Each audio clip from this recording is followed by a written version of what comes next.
virtuală. Unfortunately, my Romanian vocabulary kind of ended there, but I very much look forward to interact with you virtually, and of course, eventually to meet you all face to face. Today, I'm going to share with you a presentation about the Knowledge Metaverse, a project and a grant program that we're offering now in Romania, modeled after what we've done in 73 other countries, and also where we have set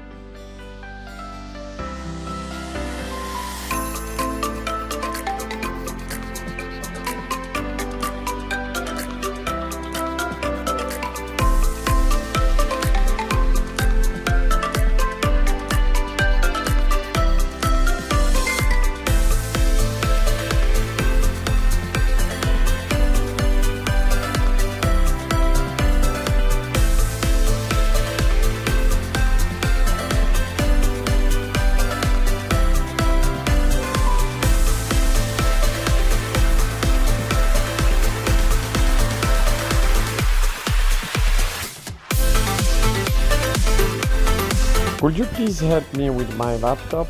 It has some issues.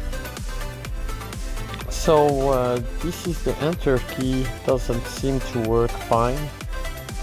I was trying to fix it, but it didn't work. Also, I tried the hard reset by pushing the power button for 5 seconds. Maybe I need to just replace the RAM memory. Yeah, I got a new one, and